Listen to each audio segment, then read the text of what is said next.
हाय दोस्तों, मैं हूँ रिया और आज मैं तुम्हें वो रात की पूरी कहानी सुनाने जा रही हूँ जो मेरे शरीर में अभी भी गूंज रही है। वो रात जब मैं दिल्ली से अपने गांव लौटी थी। अजय के साथ वो मेरा पति जो सॉफ्टवेयर इंजीनियर है हमेशा लैपटॉप में डूबा रहता है, लेकिन उस दिन वो अपने पुराने दोस्त से मिलने निकल गया और रात 11 बजे भी नहीं लौटा। मैं कमरे में अकेली लेटी थी, साइड का पल्लू थोड़ा सरक गया था, हवा में गर्मी थी और मेरे शरीर में एक अजीब सी बेचैनी जैसे कोई अनजाना स्पर्श मांग रहा हो। तभी दरवाजे पर हल्की दस्तक हुई। मैंने सोचा शायद अजय है, लेकिन दरवाजा खुला तो सामने मेरे ससुर जी थे। वो मुस्कुराए बोले, बेटी तुम्हारा चेहरा देखकर लगता है सफर ने थका दिया है, सिर दर्द तो नहीं हो रहा? मैंने हल्के से हामी भरी। वो कमरे में आए, बिस्तर के किनारे बैठ गए। उनकी आवाज इतनी नरम थी जैसे कोई पुरानी याद छू रही हो। चलो मैं मालिश कर दूं, पुराने जमाने में तो ऐसे ही होता था। कोई शर्म नहीं? मैंने कुछ नहीं कहा, बस पलट गई। उनकी उंगलियां मेरे कंधों पर रखी, धीरे धीरे दबाने लगी। हर दबाव में एक गर्म लहर दौड़ रही थी। दोस्तों, इतनी स्टोरी आपको अच्छी लगी है तो सबसे पहले वीडियो को लाइक करें और चैनल को सब्सक्राइब करें, और जो सब्सक्राइब करेगा उससे मैं रात को कॉल करूंगा, इसलिए जल्दी से चैनल को सब्सक्राइब कर ले। चलिए अब स्टोरी शुरू करते हैं। अरे तुम्हारा कंधा कितना सख्त है, जैसे सालों से किसी ने छुआ ही नहीं। वो हंसते हुए बोले। मैंने आंखें बंद कर ली। उनकी हथेलियां मेरी पीठ पर सरक रही थी। साड़ी का ब्लाउज थोड़ा ऊपर चढ़ गया था। वो बोले, बेटी नीचे तक दर्द है क्या? अगर हो तो बोलो, मैं अच्छे से दबा दूंगा। मेरी सांसें तेज हो गई।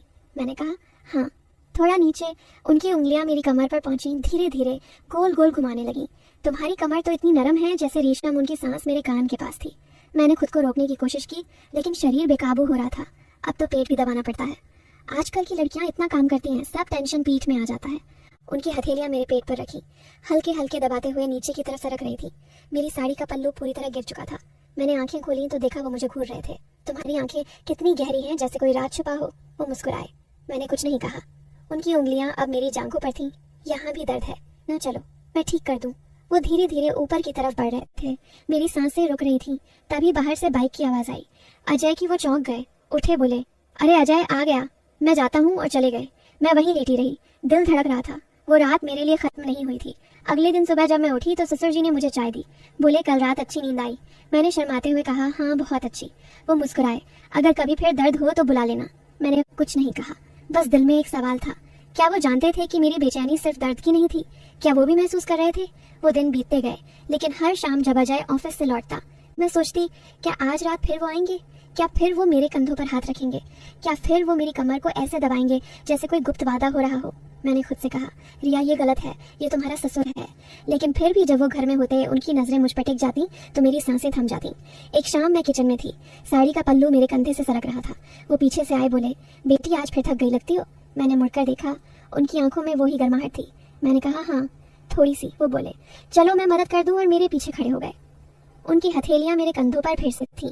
इस बार वो और धीरे दबा रहे थे, जैसे हर दबाव में कोई कहानी लिख रहे हो। तुम्हारी त्वचा कितनी मुलायम है, जैसे कोई फूल हो। मैंने कुछ नहीं कहा, बस अपनी सांसें संभाल रही थी। उनकी उंगलियां मेरी गर्दन पर सरकी, फिर धीरे से मेरे बालों में उलझी। तुम्हारे बाल भी कितने सुंदर हैं, जैसे रेशम की लहरें। मैंने आंखें बंद कर ली। उनकी सांसें मेरी गर्दन पर पड़ रही थी, गर्म और भारी। वो बोले, बेटी अगर तुम्हें अच्छा लगे तो मैं रोज कर सकता हूँ। मैंने कहा, नहीं नहीं ये ठीक नहीं है, लेकिन मेरी आवाज कांप रही थी। वो हंस पड़े। अरे शर्माती हो क्या? मैं तो बस मदद कर रहा हूँ। उनकी हथेलियां अब मेरी बाहों पर थीं, धीरे धीरे ऊपर नीचे सरक रही थीं जैसे कोई नदी बह रही हो।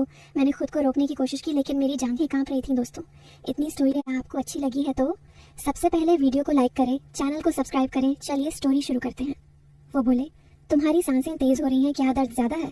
मैंने कहा, नहीं बस गर्मी है। वो बोले, तो चलो मैं ठंडक दे दूं। और उनकी उंगलियां मेरी कमर पर फिर से पहुंची। इस बार वो और गहराई तक दबा रहे थे, जैसे कोई छुपा हुआ तार छेड़ रहे हो। मैंने कहा, बस कर दीजिए। वो बोले, अभी तो शुरुआत है बेटी, अभी तो बहुत कुछ बाकी है। तभी अजय की आवाज आई, रिया चाय मिली। मैंने झटके से खुद को अलग किया। वो मुस्कुराते हुए चले गए, लेकिन उनकी आंखों में वो चमक थी जैसे कोई वादा हो। उस रात मैं सो नहीं पाई। मैं सोचती रही, क्या मैं गलत हूँ? क्या वो जानबूझकर ऐसा कर रहे हैं? क्या मैं भी चाहती हूँ कि वो फिर आए? अगले दिन मैंने साड़ी को थोड़ा ऊंचा बांधा, जैसे कोई इशारा हो। वो घर में थे। उनकी नजरें मुझ पर टिकी। मैंने चाय बनाई, उन्हें दी। वो बोले, बेटी आज तुम्हारी साड़ी कितनी खूबसूरत लग रही है। मैंने शर्माकर मुस्कुराई। वो बोले, चलो आज भी मालिश कर दूं? मैंने कहा, नहीं आज नहीं, लेकिन मेरी आंखें कह रही थी हाँ। वो बोले, क्यों डर रही हो?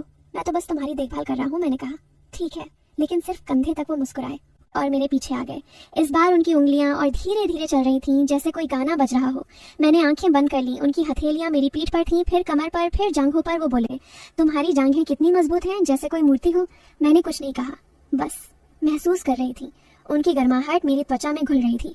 वो बोले, अगर तुम्हें अच्छा लगे तो मैं नीचे तक कर सकता हूँ। मैंने कहा, नहीं नहीं, लेकिन मेरी आवाज़ में कोई दम नहीं था। वो बोले, फिर भी मैं कर दूंगा, बस थोड़ा सा। और उनकी उंगलियां मेरी जांघों के अंदरूनी हिस्से पर पहुंची, धीरे धीरे दबा रही थी, जैसे कोई राज खोल रही हूँ। मैंने सांस रोकी। वो बोले, तुम्हारी सांसें कितनी तेज हैं, क्या तुम्हें भी अच्छा लग रहा है? मैंने कुछ नहीं कहा, बस अपनी आंखें बंद रखी। वो बोले, बेटी मैं जानता हूँ तुम्हें क्या चाहिए। मैंने कहा, नहीं आप गलत समझ रहे हैं, लेकिन मेरी आवाज़ कांप रही थी। वो हंस पड़े, अरे बेटी मैं पुराना आदमी हूँ लेकिन दिल तो जवान है। उनकी उंगलियां अब मेरी कमर के नीचे सरक रही थी, जैसे कोई लहर उठ रही हो। मैंने खुद को रोक लिया, बोला, बस हो गया। वो बोले, अभी तो बहुत कुछ बाकी है। मैंने कहा, नहीं अब नहीं। वो उठे, बोले, ठीक है, लेकिन याद रखना मैं हमेशा तैयार हूँ। और चले गए। मैं वहीं खड़ी रही, मेरी सांसें अभी भी तेज थी। मैं सोच रही थी, क्या मैं सच में चाहती हूँ कि वो फिर आए? क्या मैं सच में उनकी उंगलियों को फिर महसूस करना चाहती हूँ? अगले कुछ दिन ऐसे ही बीते। हर बार वो कोई बहाना बनाकर मेरे पास आ जाते, कभी चाय देते, कभी पानी देते, और हर बार उनकी नज़रें मेरे शरीर पर टिक जाती। मैं भी अब उनकी नज़रों से बचने की कोशिश नहीं करती थी। मैं साड़ी को थोड़ा ढीला रखती, जैसे कोई इशारा हो। एक रात अजय फिर दोस्त के पास गया। मैं कमरे में लेटी थी, दरवाज़ा खुला। वो आए, बोले, बेटी आज फिर अकेली हो? मैंने कहा, हाँ। वो बोले, तो चलो आज पूरी मालिश कर दूं। मैंने कहा, नहीं आज नहीं। लेकिन वो मेरे पास आ गए। उनकी हथेलियां मेरे कंधों पर थीं, फिर पीठ पर, फिर कमर पर, फिर जांघों पर। इस बार वो और धीरे धीरे दबा रहे थे, जैसे कोई जादू हो रहा हो। वो बोले, तुम्हारी त्वचा कितनी गर्म है, जैसे कोई आग जल रही हो। मैंने कहा, आप क्या कर रहे हैं? वो बोले, बस तुम्हें आराम दे रहा हूँ। उनकी उंगलियां अब मेरी जांघों के बीच में थीं, धीरे धीरे दबा रही थी। मैंने सांस रोकी।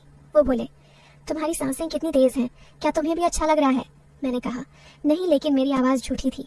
वो बोले, झूठ मत बोलो बेटी, मैं जानता हूँ तुम क्या चाहती हो। उनकी उंगलियां और गहराई में सरक रही थीं, जैसे कोई गुप्त जगह ढूंढ रही हो। मैंने खुद को रोकने की कोशिश की, लेकिन शरीर नहीं मान रहा था। वो बोले, बस थोड़ा और। मैंने कहा, नहीं, लेकिन मेरी आवाज़ में कोई ताकत नहीं थी। वो बोले, तुम्हारी आंखें बंद हैं, तुम्हारी सांसें तेज हैं, तुम्हारा शरीर कांप रहा है, क्या ये सब दर्द है? मैंने कुछ नहीं कहा, बस महसूस कर रही थी। उनकी गर्माहट मेरे अंदर घुस रही थी। वो बोले, बेटी मैं तुम्हें वो खुशी दूंगा जो अजय नहीं दे पाता। मैंने कहा, नहीं। वो बोले, क्यों नहीं? मैंने कहा, क्योंकि ये गलत है। वो बोले, गलत क्या है? बस एक स्पर्श है, बस एक गर्माहट है। मैंने कहा, लेकिन मैं आपकी बहू हूँ। वो बोले, और मैं तुम्हारा ससुर हूँ, लेकिन रात में सब भूल जाते हैं। उनकी उंगलियाँ अब मेरी कमर के नीचे थी, धीरे धीरे सरक रही थी। मैंने आंखें खोली और देखा वो मुझे देख रहे थे। उनकी आंखों में आग थी। वो बोले, बेटी अगर तुम चाहो तो मैं रुक सकता हूँ। मैंने कहा, रुकिए, लेकिन मेरी आवाज़ में कोई विश्वास नहीं था। वो बोले, तो फिर मैं जारी रखूँ? मैंने कुछ नहीं कहा, बस अपनी सांसें संभाल रही थी। उनकी उंगलियां अब मेरी त्वचा पर नाच रही थीं, जैसे कोई गाना बज रहा हो। मैंने खुद को छोड़ दिया, उनकी गर्माहट में डूब गई। वो बोले, बेटी तुम कितनी सुंदर हो, तुम्हारा शरीर कितना नरम है, जैसे कोई फूल हो। मैंने कहा, बस कर दीजिए, लेकिन मेरी आवाज़ में कोई दम नहीं था। वो बोले, अभी तो बहुत कुछ बाकी है। उनकी उंगलियां अब मेरे सबसे नाजुक हिस्से पर थीं, धीरे धीरे दबा रही थीं। मैंने सांस रोकी। वो बोले, तुम्हारी सांसें कितनी तेज़ हैं, क्या तुम्हें भी अच्छा लग रहा है? मैंने कहा, हाँ। वो बोले, तो फिर मैं जारी रखूँ?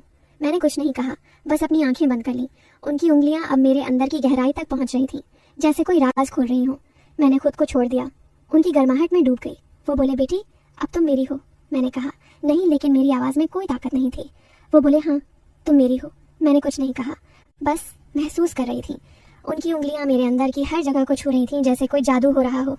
वो बोले, बेटी अब तुम्हें वो खुशी मिलेगी जो तुम्हें सालों से नहीं मिली। मैंने कहा, बस कर दीजिए, लेकिन मेरी आवाज़ में कोई दम नहीं था। वो बोले, अभी तो शुरुआत है। उनकी उंगलियां अब और तेज़ हो गई, जैसे कोई तूफान आ रहा हो। मैंने सांस रोकी। वो बोले, बेटी तुम्हारा शरीर कितना गर्म है, जैसे कोई आग जल रही हो। मैंने कहा, बस हो गया। वो बोले, अभी नहीं, अभी तो बहुत कुछ बाकी है। उनकी उंगलियां अब मेरे सबसे संवेदनशील हिस्से पर थीं, धीरे धीरे दबा रही थी। मैंने खुद को छोड़ दिया, उनकी गर्माहट में डूब गई। वो बोले, बेटी अब तुम मेरी हो। मैंने कुछ नहीं कहा, बस अपनी सांसें संभाल रही थी। उनकी उंगलियां अब मेरे अंदर की हर जगह को छू रही थीं, जैसे कोई गाना बज रहा हो। मैंने खुद को छोड़ दिया, उनकी गर्माहट में डूब गई। वो बोले, बेटी अब तुम्हें वो खुशी मिलेगी जो तुम्हें सालों से नहीं मिली। मैंने कहा, हाँ। वो बोले, तो फिर मैं जारी रखूँ? मैंने कुछ नहीं कहा, बस अपनी आंखें बंद कर ली। उनकी उंगलियां अब मेरे अंदर की गहराई तक पहुंच रही थीं, जैसे कोई राज खोल रही हो। मैंने खुद को छोड़ दिया, उनकी गर्माहट में डूब गई। वो बोले, बेटी अब तुम मेरी हो। मैंने कुछ नहीं कहा, बस महसूस कर रही थी। उनकी उंगलियां मेरे अंदर की हर जगह को छू रही थीं, जैसे कोई जादू हो रहा हो। वो बोले, बेटी अब तुम्हें वो खुशी मिलेगी जो तुम्हें सालों से नहीं मिली। मैंने कहा, हाँ। वो बोले, तो फिर मैं जारी रखूं?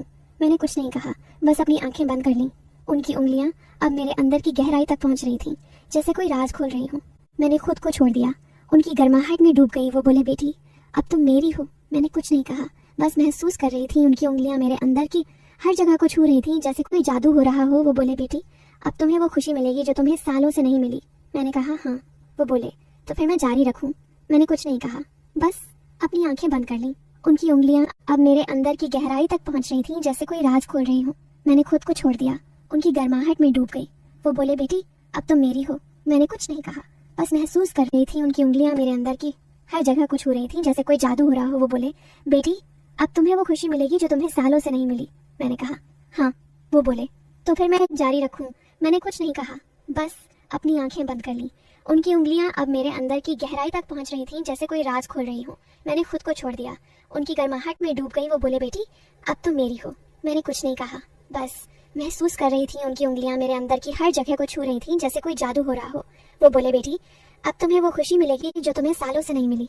मैंने कहा हाँ। वो बोले, तो फिर मैं जारी रखूं? मैंने कुछ दोस्तों, इसके अगले पार्ट आप देखना चाहते हैं तो कमेंट में पार्ट 2 लिखते और वीडियो को लाइक करके चैनल पर सब्सक्राइब कर दें, इससे नेक्स्ट पार्ट जल्दी आएगा।